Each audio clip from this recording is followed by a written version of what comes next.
నహి జ్ఞానేన సదృశం పవిత్రమిహ విద్యతే తత్స్వయం యోగ సంసిద్ధి కాలేనాత్మని విందతి.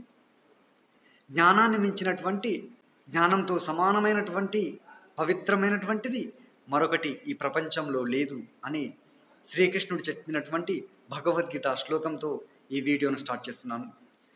గౌరవనీయులు ముఖ్యమంత్రి శ్రీ రేవంత్ రెడ్డి గారికి హృదయపూర్వక నమస్కారాలు తెలియజేసుకుంటూ, తెలంగాణ రాష్ట్రంలో ఇంటర్మీడియట్ బోర్డు తీసుకున్నటువంటి ఒక అద్భుతమైన నిర్ణయం, సంస్కృతాన్ని హిందీ, తెలుగు, ఉర్దూ, ఫ్రెంచ్ లాంగ్వేజ్లతో సమానంగా సెకండ్ లాంగ్వేజ్గా ఎంచుకునే అవకాశాన్ని ఇంటర్మీడియట్ బోర్డు విద్యార్థులకు ఇవ్వబోతుంది అంటూ ఆ సర్క్యులర్లో పేర్కొన్నది.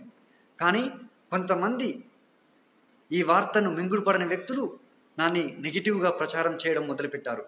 ఇకపై ఇంటర్మీడియట్లో సంస్కృతాన్ని మాత్రమే బోధిస్తారు, తెలుగును అక్కడ బోధించరు, కొన్ని సంవత్సరాలకు తెలుగు అక్కడ మాయమైపోతుంది అంటూ ప్రచారం చేశారు.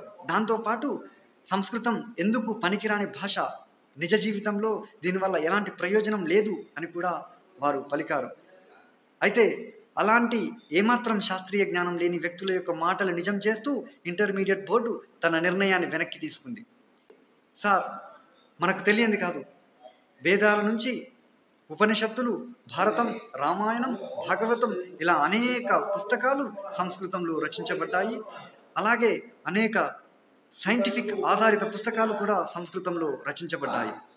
ఈ పుస్తకాలను కేవలం మన సంస్కృతంలోనే కాకుండా దేశం విదేశాలలో అనేక భాషల్లోకి అనువదించుకుంటూ అనేక శాస్త్రీయ పరిశోధనలు చేస్తూ, ప్రయోగాలు చేస్తూ, అద్భుతమైనటువంటి ఆవిష్కరణలను చేస్తూ వారు ఆ ఆవిష్కరణలు సక్సెస్ఫుల్గా విజయవంతంగా కొనసాగిస్తూ భారతదేశ సంస్కృత జ్ఞానాన్ని 1000 నోర్లతో 1,00,000 నోర్లతో పొగుడుతూ ఉంటే, స్వదేశంలోని స్వరాష్ట్రంలోని కొంతమంది వ్యక్తులు అజ్ఞానంతో మాట్లాడినటువంటి మాటలు నిజం చేయడం ఇంటర్మీడియట్ బోర్డు తలదించుకోవాల్సిన విషయంగా మేము భావిస్తున్నాం.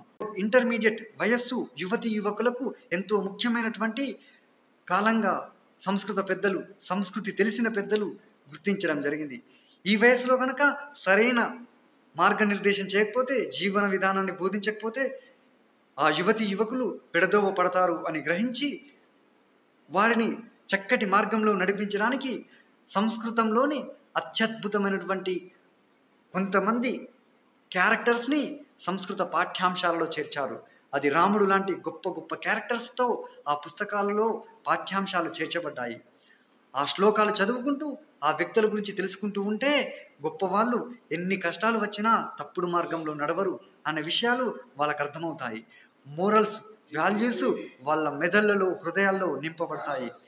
ఆ విషయాలను విన్నటువంటి ఆ విద్యార్థులు తమకు తెలియకుండానే ఒక గొప్ప క్యారెక్టర్ని వాళ్ళు బిల్డ్ చేసుకుంటారు. ఇలాంటి ఒక అద్భుతమైనటువంటి క్యారెక్టర్ డిజైనింగే మన ఇంటర్మీడియట్ సిలబస్గా నేను అభివర్ణిస్తున్నాను సార్. ఇకపైన సంస్కృతాన్ని ప్రభుత్వ జూనియర్ కళాశాలలో కూడా ప్రవేశపెట్టి ప్రభుత్వ కళాశాలలో చదువుకుంటున్న విద్యార్థులకు కూడా మంచి మార్గనిర్దేశం చేయవలసిందిగా మీలాంటి పెద్దలు కొంత చొరవ తీసుకోవాల్సిందిగా ప్రార్థిస్తూ నమస్కారం సార్.